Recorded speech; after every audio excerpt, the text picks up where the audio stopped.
நம பார்வதி பதையே அரர் மகாதேவா.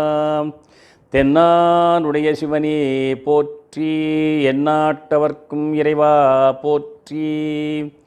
காவாய் கனகத்திரளே போற்றி, கையிலை மலையானே போற்றி போற்றி. வெற்றிவேல் முருகனுக்கு அரோகரா. வழிபாட்டிற்கும் போற்றுதற்கும் உரிய எல்லாமல்ல அருள்மிகு அம்சொல் நாயகுடனாகிய அருள்மிகு மயூர்நாசாமி பெருமானுடைய திருவடிகளை பணிவன்போடு போற்றி மகிழ்கிறேன். திருக்கைலாய பரம்பரையில் தர்மயாதீனத்தின் 27வது குருமூர்த்திகளாக எழுந்தருளியிருந்து நாளும் நம்மையெல்லாம் ஆட்கொண்டு அருளுகின்ற வழிபாட்டிற்குரிய ஸ்ரீ குருமகா சன்னிதானம் அவர்களின் பொன்னார் திருவடி கமலங்களை மனமொழிமைகளால் திக்குநோக்கி போற்றி மகிழ்கிறேன். சிவபுரம் பாடசாலையினுடைய முதல்வர், நிறுவனர், வணக்கத்திற்கும் போற்றிற்கும் உரிய அருமை அண்ணா அவர்களுடைய அன்பிற்கு தலைவணங்கிக் கொள்கிறேன். சிவபுரம் டிவி என்ற இந்த இணையதளத்தில் அருமையான முறையிலே உலகமெல்லாம் சென்று அது தம்முடைய கருத்தை பரவச் செய்யும் வகையிலே ஏற்பாடு செய்திருக்கிற பொறுப்பாளர் பெருமக்கள் அனைவரையும் இந்த நேரத்தில் பணிவன்போடு வணங்கி மகிழ்கிறேன். இனிய மெய்யன்பர்களே, இந்த பொழுதில், இந்த நேரத்தில், இந்த தருணத்தில் நாம் எடுத்துக்கொள்ளுகிற அருமையான சிந்தனை கந்தபுராணத்தின் சிந்தனை. சஷ்டி பெருவிழா நாட்கள் என்பவை நம்முடைய தமிழகத்திலே சைவ பெருமக்களால் மிக உறுதியாக கொண்டாடப்படுகிற ஒரு உத்தமமான விரதமாகும். சஷ்டி என்றால் 6ஆம் நாள் என்று பொருள். அந்த வகையிலே சஷ்டி சூரசம்ஹாரம் என்று சொல்லப்படுகிற அந்த நிகழ்ச்சியை பற்றிய சிந்தனையையும் கந்தவேள் குறித்த விரதங்கள் பற்றிய சிந்தனைகளையும் சுருக்கமாக இந்த தலைப்பில் நாம் சிந்திக்க முற்படுவோம். கந்தபுராணம் என்று சொல்லுகிற அந்த நூலை பற்றி இருக்கிற சுருக்கமாக ஒரு அறிமுகத்தை முதலில் நான் செய்து கொள்கிறேன். முப்பெரும் புராணங்கள் என்றும் 14 புராணங்கள் என்றும் புராணங்களின் எண்ணிக்கையை கூறுவார்கள். 14 புராணங்களிலே முப்பெரும் புராணங்கள் என்பவை முக்கியமாக குறிப்பிடப்பெறுபவை. திருத்தொண்டர் புராணம் என்னும் பெரிய புராணம், திருவிளையாடற் புராணம், கந்த புராணம் என்று சொல்கிற 3 புராணங்களை மிக உயர்வாக எல்லோரும் கொண்டாடுவார்கள். புராணம் என்றால் வரலாறு, பழமையான வரலாறு என்று பொருள். அந்த பழமையான வரலாறு நமக்கு என்ன பயன்படும் என்று கேட்டால், அன்று அவர்கள் நிகழ்த்திய அற்புதங்கள், அன்று அவர்கள் நிகழ்த்திய அருள் விளையாடல்கள் இன்று நம் வாழ்க்கை நெறிப்படுத்தும் வகையிலே அவை உதவி செய்கின்றன என்பதனால்தான் அவற்றை வரலாற்று பதிவுகளாக வைத்து அந்த வரலாற்று பதிவுகளை படிக்க படிக்க படிக்க நமக்கு ஒரு பெரிய நிம்மதியும், ஒரு வாழ்க்கை தத்துவத்தை புரிந்து கொள்ளுகிற ஆற்றலும், அதை நோக்கி பயணிக்கிற அருமையான ஒரு அமைப்பு முறையும் கிடைக்கும் என்பதனால்தான் புராண சிந்தனைகளை மேற்கொள்ள வேண்டும் என்று முன்னோர்கள் அழகாக பதிவு செய்தார்கள். நன்று புராணங்கள் செய்தார், அதில் நல்ல கவிதை பல தந்தார். அந்த கவிதை மூலமாக பாரதி சொல்லுகிற கொட்டேஷன் இது. அந்த கவிதை மூலமாக புவிதனில் வாழ் நெறி காட்டி நன்மை போதிக்கும் கதைகள் அவைதாம் என்று பாரதி புராணங்களை பற்றி அருமையாக ஒரு விளக்கம் தருகிறார். எனவே புவிதனில் வாழ்நெறி காட்டும் வரலாற்று கதைகள் என்று சொன்னார். கதை என்றாலேயே நாம் புனைந்துரை என்று கருதி கொள்ளக்கூடாது. அது இறைவன் நிகழ்த்திய அற்புதமான விளையாடல்கள் என்று புரிந்து கொள்ள வேண்டும். இந்த 3 புராணங்களிலே திருவிளையாடற் புராணம் சிவபெருமான் நிகழ்த்திய விளையாடல்களை கூறுவது. கந்த புராணம் சிவன் மகனாகிய சிவகுமாரன் கந்தவேள் கருணை விளையாடல்களை கூறுவது கந்த புராணம். திருத்தொண்டர் புராணம் என்ற பெரிய புராணம் அடியார் பெருமக்களின் வரலாற்றை கூறுவது. இதிலிருந்து நாம் ஒரு ஏவி பார்க்கலாம். அப்பா கதை, மகன் கதை, அடியார் கதை, இந்த 3ஐயும் இணைத்து சொல்லுகிற அருமையான தொகுப்பு தான் முப்பெரும் புராணங்கள். இதனை இன்னொரு வகையிலும் சொல்லுவார்கள். சிவபெருமானுக்கு 3 கண்கள். ஒன்று சூரியன், இன்னொன்று சந்திரன், இன்னொன்று அக்னி. வலதுகண் சூரியன், இடதுகண் சந்திரன், நெற்றிக்கண் அக்னி. இந்த 3 கண்கள் போல இந்த முப்பெரும் புராணங்கள் விளங்குகின்றன என்று நம்முடைய தர்மயாதீனத்தின் 26வது குருமூர்த்திகள் அழகாக இணைத்து பேசுவார்கள். அது எப்படி பொருந்துகிறது? 3க்கு 3 என்று சீட்டுக்குழி போட்டு எடுக்கிறது இல்லை. ரொம்ப அழகான ஒரு ஏய்வு சொல்வார்கள். வலதுகன் சூரியன், சூரியன் வம்சத்தில் தோன்றிய சோழன் ஒருவனால், அனபாய சோழ மன்னனால், அவனிடத்திலே முதலமைச்சராக இருந்த தெய்வ சேக்கிழார் சுவாமி அருளித்தந்த பெரிய புராணம் வலக்கன் சூரியன் போன்றது என்று சொன்னார்கள். இடக்கன் சந்திரன், சந்திரன் மரபிலே வந்த பாண்டியர்கள், பாண்டியர்கள் தலைநகராக இருக்கிற மதுரையம்பதி, அந்த மதுரையம்பையை மையமாக வைத்துக்கொண்டு சிவபெருமான் நிகழ்த்தி விளையாடல்களை கூறுவது திருவிளையாட புராணம். எனவே இடக்கன் சந்திரன் போன்று திருவிளையாட புராணம். நெற்றிக்கன் அக்னி, அக்னி ஜுவாலையிலிருந்து தோன்றிய அருள் தெய்வம் முருகப்பெருமான். ஆதலினால் முருகன் வரலாறு நெற்றிக்கண் போன்ற கந்தபுராணம் என்று அருமையான முறையிலே ஒரு இயைபு கொடுத்து சொல்லுவார்கள். சரி, இந்த புராணங்களை படிப்பதில் நமக்கு என்ன ஒரு பயன்? கந்தபுராணத்தை தமிழில் அருளி செய்த பெரியவர் கச்சிப சிவாச்சாரியார், காஞ்சிபுரத்தில் வாழ்ந்தவர். அவர் மிகப்பெரிய கவிராச பண்டிதர். அவருடைய அந்த கந்தபுராணத்தில் ஒரு பெரிய சிறப்பை சொல்லுகிறார்.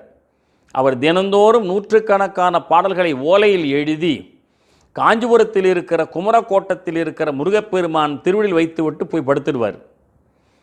மறுநாள் காலையில் வந்து பார்த்தா அந்த ஓலைச்சுவடிகள் சில திருத்தம் பண்ணியிருக்கும், புருவ திருத்தற மாதிரி. மறுநாள் வந்து பார்த்து திருத்தத்தை மேற்கொள்ளுவார். இதிலிருந்து என்ன தெரிகிறது? கந்தபுராணத்தில் இருக்கிற ஒவ்வொரு பாடலும் முருகனால் படிக்கப்பட்டு, முருகனால் திருக்கரம் பெற்று திருத்தப்பட்டு வந்த பாடல்கள் என்று புரிந்து கொள்ளலாம். முருகப்பெருமான் திருக்கரம் பட்டது கந்தபுராணம், முருகப்பெருமான் திருவடி பட்டது திருப்புகழ். அவரே பாடுகிற அருணகிரிநாத பெருமான், பாவடி ஓட்டும் மயிலிலும் தேவர் முடியிலும் என்னுடைய பாவடி ஏட்டிலும் பட்டதன்றோ திருமால் மருகன் சிற்றடி என்று பாடுகிறார். ஆதலினால் திருக்கரம் திருவடி என்று இணைத்து சிந்தித்து கொள்ளலாம். எனவே கந்தபுராணமும் முருகன் கைப்பட்டது, திருப்புகழும் முருகப்பெருமான் கால் பட்டது என்று புரிந்து கொள்ளலாம். இந்த கந்தபுராணத்தை படித்தால் என்ன பயன் என்று ஒரு அருமையான பாடல் சொல்லுகிறார் கச்சிப சிவாச்சாரியர். இந்திரராகி பார்மேல் என்று தொடங்கும் அருமையான பாடல். அதில் கடைசியில் சொல்லி முடிக்கிறார், சிந்தையில் முற்றிய எல்லாம் பெறுவர். யார் பெறுவர்? கந்தவேள் வரலாறாயிருக்கிற கந்தபுராணத்தை ஓதுவார்கள் சொல்ல, காதலித்து ஓதுவாரே. அப்போ என்ன தெரிகிறது? இந்த சஷ்டி நாட்கள் மட்டுமல்லாமல் எல்லா நாட்களிலும் கந்தபுராணத்தை விரும்பி படிப்பவர்கள், உணர்ந்து படிப்பவர்கள், அவர்களுக்கு எல்லா விதமான சிந்தனை செய்திகளெல்லாம் முற்று பெறும் என்று கூறுகிறார் கச்சிப சிவாச்சாரியார். இந்த வரலாற்றிலே முக்கியமாக இந்த நூல் பார்வதி திருமணத்தில் தொடங்கி வள்ளிதேவியானை திருமணத்தில் முற்று பெறுகிறது.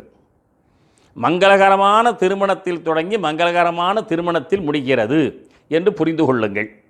இதில் தட்சன் மகளாக பிறந்த தாட்சாயினி என்று சொல்லுகிற அந்த பெண்ணிலையிலே உமாதேவி இருக்க, அவள் தட்சன் மகளாக பிறந்த இந்த நிலை மாற்றம் பெறுவதற்காக எனக்கு வேறொரு அவதாரம் கொடுங்க என்று கேட்டபொழுது, பர்வதராஜன் மகளாக நீ பிறந்து வா, நான் உன்னை மனம் செய்து கொள்கிறேன் என்று சொல்லி அனுப்பிய நிலையில்தான் பர்வதராஜன் மகள் பார்வதி. அவளை மனம் செய்து கொள்கிறார் சிவபெருமான். மனம் செய்து கொண்ட பிறகுதான் திருமுருகன் திரு அவதாரம் நிகழ்கிறது என்று புரிந்து கொள்ள வேண்டும். திருமுருகன் திரு அவதாரம் நிகழ்கிற பொழுது சிவபெருமான் தன் கண்களை மூடிக்கொண்டு அமர்ந்த நிலையிலே அவருக்கு 4 முகங்கள், 4 திசை, மேல் நோக்கி ஒரு முகம், கீழ் நோக்கிய முகம் எல்லோருக்கும் தெரியாது, மிகப்பெரிய ஞானிகளுக்கு மட்டும் தெரிகிற அதோ முகம். அதை கந்தர்களின்பா சொல்லுகிறது, 5 முகத்தோடு அதோ முகம் தோன்றி, அப்படின்னா 6 முகம். அந்த 6 முகங்களிலிருந்து 6 தீப்பொறிகள் நெற்றிக்கணிந்து பறக்க, அதை வாயு பகவான் எடுத்துக்கொண்டு வருணன்கிட்ட கொடுக்க, வருணன் கொண்டு போய் கங்கையில் கொடுக்க, கங்கை கொண்டு போய் சரண பொய்கையிலே கொடுக்க, சரண பொய்கையிலே தான் முருகப்பெருமான் வளர்கின்றார். அங்கு 6 தாமரையிலே 6 குழந்தைகளாக அவர் தோற்றம் பெற 6 கார்த்திகை பெண்கள் எடுத்து வளர்த்தார்கள் என்பதனால் முருகப்பெருமானுக்கு எப்படி பெயர் வந்தது என்றால், சிவனின் மகன் சிவகுமாரன், கங்கை தாங்கி சென்றமையினால் காங்கேயன், சரண பொய்கையில் இருந்தமையினால் சரவணன், கார்த்திகை பெண்கள் வளர்க்கப்பட்டமையினால் கார்த்திகேயன், அம்பாள் சென்று அப்படி கண்டி அணைத்தாளாம், கந்தன்னு பேர். கந்தன்னா சேர்த்து அணைக்கப்பட்டவன் அர்த்தம். 6 முகங்கள் ஒரு உடம்பு கொண்டு அங்கே முருகன் விளங்கினான் என்று வரலாறு. தேவர்கள் சேனைக்கு தலைவனாக விளங்கினான். ஆதலினால தேவசேனாபதி. கையிலே வேல் வைத்திருக்கிறான் வேலன், அழகாக இருக்கிறான் சிங்கார வேலன். இப்படி பல பெயர்களையெல்லாம் முருகப்பெருமான் பெற்று வளர்ந்து உயர்ந்த நிலையிலே சிவபெருமான் அம்பாளுடைய நிலையிலே புரட்ட நேராக சென்று திருச்செந்தூரிலே தங்கி வியாழ பகவான் முன்னிலையிலே அந்த அசுர வரலாறை சொல்லு என்று அவர் அந்த அசுர வரலாறையெல்லாம் சொல்லி முடிக்கிறார் என்பது வரலாறு போய்கொண்டே இருக்கிறது. அசுரர்கள் தோற்றம் பெற்றது சூரபதுமன். சூரபதுமன், சிங்கமுகாசுரன், தாரகாசுரன் என்று சொல்லப்பட்ட 3 அசுரர்கள். அஜமுகி என்று ஒரு சகோதரி, மொத்தம் 4 பேர் பிறந்தார்கள். காசிவருக்கும் மாயைக்கும் 4 ஜாமத்திலும் 4 பிள்ளைகள் பிறந்தார்கள் என்று வரலாறு. இந்த 4 பிள்ளைகளையும் காசிவர் உபதேசம் பண்ணினார், அது எடுபடலை. அதன் பிறகு மாயை சொன்னால், நீங்கள் தவம் பண்ணி சிவபெருமானை நோக்கி தவம் பண்ணி வேள்வி செய்து அவரிடம் வரங்களெல்லாம் பெற்றுக்கொள் என்று சொன்னார். அதே மாதிரி சூரபதன் பெரிய பிரம்மாண்டமான தவம் செய்து வேள்வி செய்தான். அவன் கடைசியில் வேள்வி தம்பத்தில் தான் தாவி நின்று கொழுந்து விட்டு எரிகிற நெருப்பில் நின்று கொண்டு நடுவில் நின்று கொண்டு மிகப்பெரிய தவம் பண்ணுகிறான். அசுர பக்தின்னு அதுக்கு பேர். அவன் செய்த பக்தி நாம் சாதாரண செய்ய முடியாது. அவன் செய்தான். அப்படி செய்த பொழுது சிவபெருமான் தோன்றவில்லை. பார்த்தான், ஓம் நம சிவாய, சிவபெருமான் தோன்றவில்லை. ஒரு கையை வெட்டி போட்டான் தோன்றணும்னு, சிவபெருமான் தோன்றலை. இன்னொரு கையை வெட்டி போட்டான். இன்னொரு கையை வெட்டுறதுக்கு ஏது கையின்னு என் மாணவன் கேட்டான்.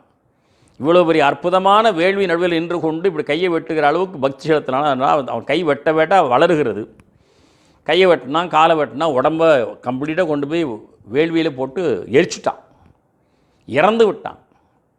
அதன் பிறகுதான் சிவபெருமான் கமண்டலத்தில் தண்ணீரை எடுத்துக்கொண்டு வந்து சிங்கமுருகும் தாரகாசுரன் அழுகிற பொழுது உங்கள் அண்ணனை நான் எழுப்பித்தரேன் என்று சொல்லி தன்னுடைய கமண்டலத்தில் இருக்கிற தண்ணீரால் எழுப்பி கொடுத்தார். நாம் இதில் ஒன்றை புரிந்து கொள்ள வேண்டும். சிங்கமுகாசுரனும் தாரகாசுரனும் காசிவன் மாயைக்கு பிறந்தவர்கள். சூரபதுமன் காசிவன் மாயைக்கு பிறந்தவன் இறந்து விட்டமையினால் அவன் மீண்டும் எழுந்து வந்து சிவப்பிரசாதமாக, வேள்வி பிரசாதமாக, சிவன் அருள் பிரசாதமாக அவன் எழுந்து வந்து விட்டான். ஆதலினால் அவன் அழிக்கப்படாமல் முருகனால் ஆட்கொள்ளப் பெற்றான் என்பது வரலாறு. அதனால தான் கடைசியில் அவன் என்ன பண்ணினான், சூரபதுமன் சேவலும் மயிலுமாக மாறி நின்று நாம் இன்றும் வணங்கும்படியான கோலத்தில் இருக்கிறான். நமக்கு ஒரு கேள்வி எப்படி வரும்னா, சூரபதுமனுக்கு இவ்வளோ பெரிய தகுதி ஏன் சுவாமி கொடுத்தாருன்னா, அவன் முன்னமே மனித உடம்போடு இருந்த நிலை இறந்து விட்டான்.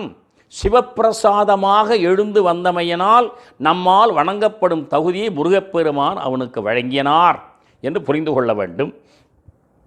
அருமையான நிலையிலே அந்த சூரபதுமனுடைய ஆட்சி நடக்கிறது. அப்புறம் வீரபாகு தேவர் தூது நடக்கிறது. இப்போ முருகப்பெருமானை சென்று முதலில் தாரகாசுரனை கொன்று, அப்புறம் சிங்கமுகாசுரனை கொன்று, அப்புறம் சூரபதுமனை ஆட்கொண்டு அருளுகிறார். இந்த வரலாற்றிலே வீரம்தான், இதை செய்ததெல்லாம் வேல்தான். முருகப்பெருமான் கையில் இருக்கிற வேல் ஆயுதம். ஆனால் வேலாயுதம்னு சொல்கிறோம். என்ன ஒரு பெரிய சிறப்பு என்றால், மற்ற கொலைக்கருவிகள் போன்றதல்ல வேல். வாள் கொலைக்கருவி, வில் கொலைக்கருவி, கத்தி கொலைக்கருவி. ஆனால் வேல் கொலைக்கருவி அல்ல. அது கொலைத்தொழில் செய்ததே என்று கேட்டால் இல்லை, ஆட்கொண்டு அருளியது. அந்த வேலுக்கு ஞானவேல்னு பேர், சக்திவேல்னு பேர். அந்த ஞானவேல் சக்திவேல் என்ற பெயர் அதை பெற்றதற்கு காரணம் என்னவென்றால், ஞானம் என்று ஏன் அதுக்கு பெயர் சொல்கிறோம்னா, அது ஆழ்ந்து அகன்ற நுண்ணிதான தன்மை உடையது. ஆழ்ந்து அகன்ற நுண்ணியனே என்று சிவபுராணத்தில் இறைவனை மணிவாசக பெருமான் குறிப்பிடுகிறார்.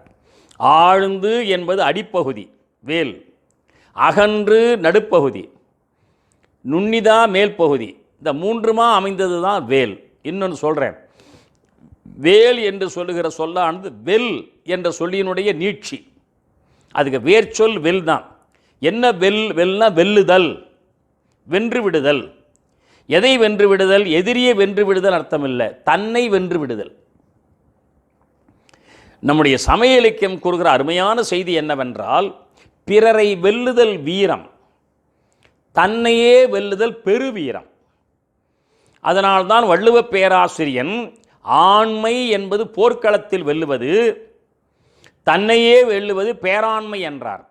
பிறன்மனை நோக்கா பேராண்மை சான்றோர்க்கு அறனொன்றோ ஆன்ற ஒழுக்கு என்றார். பேராண்மை என்றால் பெரிய ஆண்மை. என்ன பெரிய ஆண்மை? பிறர் மனைவியை விரும்பி நோக்கா தன்மையாய் இருக்கிற காமத்தை வென்ற தன்மை. அது உரை எழுதினால் பரிமேலழகர், புறப்பகைகளை அடக்கி நின்ற ஆண்மை உடையார்க்கும் அகப்பகையாகிய காமத்தை அடக்குதல் அருமையின் அதனை அடக்கி நின்ற ஆண்மையை பேராண்மை என்று கூறினார் என்று எழுதினார். அப்படி என்றால் என்ன தெரிகிறது? போராண்மை வேறு, பேராண்மை வேறு. போராண்மை போர்க்களத்தில் நிகழ்த்துவது, பேராண்மை தன் உள்ளத்துக்குள்ள நிகழ்த்தி தன்னையே வெல்லுவது.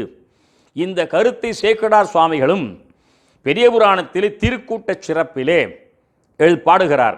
ஆரம் கண்டிகை ஆடையும் கந்தையே பாரம் ஈசன் பணியலது ஒன்றிலார் ஈர நெஞ்சினர் யாதும் குறைவிலார் வீரம் என்னால் விளம்பும் தகையதோ என்று அடியார் பெருமக்கள் தன்மையை சொல்ல வந்து தெய்வ சேக்கிழார் திருக்கூட்ட சிறப்பிலே அவர்கள் வீரம் என்னால் சொல்ல முடியாது என்றால் அது என்ன வீரம் என்றால் தன்னையே வென்ற வீரம். அதைத்தான் அந்த வெல் என்று சொல்லுகிற வேர் சொல்லி வந்த வேல் என்பது. அப்போ வேல் என்பது என்ன? எதனால் தன்னை வெல்லலாம்? ஞானத்தால் தன்னை வெல்லலாம். ஐம்பொறிகளை எதிலிருந்து வெல்லலாம்? பெற்ற ஞானத்தால் ஐம்பொறிகளை வென்று விடலாம். எனவே ஐம்பொறிகளை வெல்வதற்குரிய வேல் ஞானவேல் என்ற பெயர் பெற்றது என்று புரிந்து கொள்ள வேண்டும். அந்த வேலை வைத்துக்கொண்டுதான் போய் எல்லோரையும் சமகாரம் பண்ணினார். தாரகாசுரனை வேலினால் அழித்தார். சிங்கமுகாசுரனை வேலினால் அழிக்கல, குலிசம் என்ற படையினால் அழித்தார். நாம் இந்த வேறுபாட்டை புரிந்து கொள்ள வேண்டும். ஞான வேலினால் தாரகாசுரன் என்ற மாயையை வென்றார். தாரகாசுரன் மாயை, சிங்கமுகாசுரன் கண்மம், சூரபதுமன் ஆணவம்.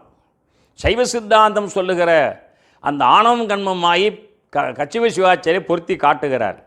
தாரகாசுரன் என்ற மாயையை ஞான வேலினால் வென்றார். மாயை வெல்ல வேணுமானா ஞான வேல் வேணும். கண்மத்தை எப்படி வெல்லுவது? அனுபவிச்சளவாக கழிக்க வேண்டும். அப்போ குலிசப்படை, அப்போ வேல் இங்கே வரல. குலிசப்படைனா அது ஒரு ஆயுதம், அது ஒரு போர் ஆயுதம். அதை வைத்துக்கொண்டு அழித்தார். இந்த வேறுபாடு ஏன் காட்டுகிறார்கள் என்றால், மாயையை ஞானத்தால் வெல்லலாம், கண்மத்தை சிவனருளால் அனுபவித்துத்தான் கழிக்க வேண்டும் என்ற வேறுபாட்டை சொல்ல வந்தார்கள் முன்னோர்கள்.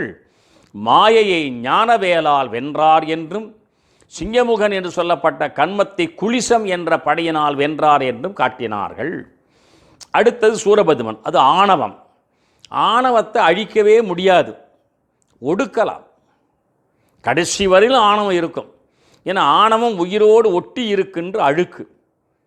செம்பில் கழிவு போல, நெல்லுக்கு உமி போல, அது கடைசியில் கூட இருக்கும். எப்படி இருக்கும்னா உயிரில் ஒட்டிட்டு அழுக்காக இருக்கும், ஆனால் வருத்த வித்து போல் இருக்கும் என்று சொன்னார்கள் சித்தாந்த ஆசிரியர்கள்.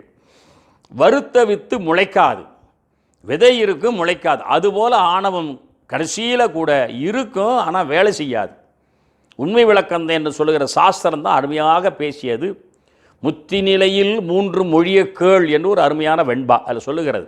ஆதலினாலே சூரபதுமன் தாரகாசுரன் போல ஞானவேல் அழிக்கப்படவும் இல்லை, சிங்கமுகாசுரனைப் போல குலிசப்படையில் அழிக்கப்படவும் இல்லை. ஒடுக்கப்பட்டான். ஏன்? அவன் ஆணவம். ஒடுக்கப்பட்டது இதில் வந்து ஞானவேலில் ஒடுக்கப்பட்டான், சேவலும் மயிலுமாக ஒடுக்கப்பட்டான். இதான் வரலாறு. சூரபதுமன் கடைசியில் மாமரமாக போய் நின்னான் கடல் நடுவில். முருகப்பெருமான் தன் ஞான வேலை எடுத்து எய்தார். அது நேராக சென்று மாமரத்தை 2ஆக பிளந்தது. ஒரு பக்கம் ஒரு பாதி மரம், ஒரு பக்கம் ஒரு பாதி மரமாக நிற்க அந்த வேல் போயிட்டு வந்துருச்சு. இந்த 2 பாதியாக இருந்து ஒன்று சேவலா ஒன்று மயிலா வந்தது, கொக்கரித்து கொண்டு வந்தன என்று எழுதுகிறார் கச்சியப்ப சிவாச்சாரியார். என் மாணவன் கேட்டால், ஆன்மா ஒன்றாக இருக்கும்போது வேல் நுழைந்தால் 2 ஆன்மாவாக பிரியுமான்னா, அணுவை பிளக்கலாம், ஆன்மாவை பிளக்க முடியுமான்னு கேட்டான். முடியாதரா தம்பின்னு சொன்னேன். பின்ன எப்படி ஒரு ஆன்மா தானே சூரபன் 2ஆக எப்படி வந்தான் சேவலும் மயிலுமான்னு கேட்டான். அருமையான கேள்வி. அதுக்கு என்ன விடை என்றால், வாரியார் எழுதினார், சூரபதுமன் என்பது ஒரு ஆன்மா இல்லை, சூரன் ஒரு ஆன்மா, பதுமன் ஒரு ஆன்மா. 2 ஆன்மாக்கள் ஒரு உடம்பில் தங்கியிருந்த சூழ்ச்சி நிலை. அது முன்பிறவியின் வரம். ஆதலினாலே முருகப்பெருமான் பார்க்கிறார், இவன் சூரபதுமன் என்பது ஒரு உடம்பில் இருக்கிற இரண்டு ஆன்மா என்று முன்னமே ஞான பண்டிதன் புரிந்து கொண்டார். உடனே ஞான வேலை எடுத்து முதல் அவங்களை பிரித்தார், உடைத்து பிரித்தார். இந்த செய்தியை நாம் புரிந்து கொள்ளலைன்னா இந்த பிரச்சனை வந்துடும். ஒருவேர் உருவின் இருவேர் யாக்கை என்று ஒரு அருமையான தொடர் பரிபாடலில் வருகிறது. அதை வாரியார் மேற்கோள் காட்டி இதை விளக்கியிருக்கிறார். சேவல் வந்தது, மயில் வந்தது, கொக்கரித்து கொண்டு வந்தன. உடனே வேலை எடுத்து ரெண்டையும் கொன்றாரான இல்லை, வேலை கீழே வச்சுட்டார். கிட்டே வந்தன என்று அதட்டினார். சேவல் ஒடுங்கி நின்றது, மயில் ஒடுங்கி நின்றது. அது ஆணம் ஒடுங்கி நின்றது அடியில். சேவலை பார்த்து கொடியிலே கூவி கொண்டு இரு என்றார், மயிலை பார்த்து எனக்கு வாகனமாயிரு என்று கூறினார் என்பது வரலாறு. அதான் சூரசம்ஹாரம். இங்கே நாம் ஒன்றை புரிந்து கொள்ள வேண்டும். முருகப்பெருமானுக்கு 3 மயில். ஒரு மயில் முதல்ல தொடக்கத்தில் கிடைச்சது, அது மயிலில் ஏறி தான் அவர் ஞானப்பழம் பெறுவதற்காக உலகத்தை சுற்றினார். அது ஒரு மயில். போர்க்களத்தில் சூரபதுமன் இங்கும் அங்குமா பறந்து போன பொழுது தேவேந்திரன், சுவாமி என் முதுகில் அமர்ந்து கொள்ளுங்கள் என்று அவன் ஒரு மயில் ஊரு கொண்டு வந்து நின்னான். அந்த மயில் மேல் ஏறி பறந்தான் போய் எல்லாத்தையும் போர் செய்தார். அது 2வது மயில். 3வது மயில் இப்போ சூரபதுமன் மயில் ஊரு கொண்டு வந்திருக்கிறான். அதுதான் நிரந்தரமாக தங்கி உட்கார்ந்துருக்கிறார். அப்போ மயில்கள் அவருக்கு 3 என்று புரிந்து கொள்ள வேண்டும். மயில் வாகனன் சேவல் கொடியோன் என்று முருகப்பெருமானுக்கு அன்றிலிருந்து பெயர் வந்தது. அதன் பிறகு முன்னமே திருக்கைலாய மலையிலிருந்து வேலை வாங்கி கொண்டு முருகப்பெருமான் திருச்செந்தூர் நோக்கி சூரசம்ஹாரம் செய்ய வேண்டும் என்று எண்ணம் திட்டமிட்டு புறப்படுகிறார். அப்பொழுது திருமாலின் 2 மகள்கள் அமிர்தவல்லி சுந்தரவல்லின்னு 2 பெண்கள், அவர்கள் கைலாய மலையிலே தவம் பண்ணிக்கிட்டு இருந்தாங்க. முருகப்பெருமானை கல்யாணம் பண்ணிக்கணுங்கிற நோக்கில் தவம் செய்து கொண்டிருந்தார்கள். முருகப்பெருமான் எதையும் பார்க்க நேராக போட்டு வந்தார். அப்போ நாரதர் குறுக்கே வந்து, முருகா, என்ன நாரதரே, அமிர்தவல்லி சுந்தரவல்லின்னு 2 பெண்கள் உங்களை நோக்கி தவம் பண்ணிக்கிட்டு இருக்கிறாங்க. ஆமாம், மனம் செய்து கொள்ளாமல் போட்டு நீ பாட்டு போயிட்டே இருக்கீங்களே என்று கேட்டார். அப்போ முருகப்பெருமான் சொன்ன அருமையான வார்த்தை, கடமை அழைக்கிறது, கல்யாணத்துக்கு இப்போ நேரம் இல்லை.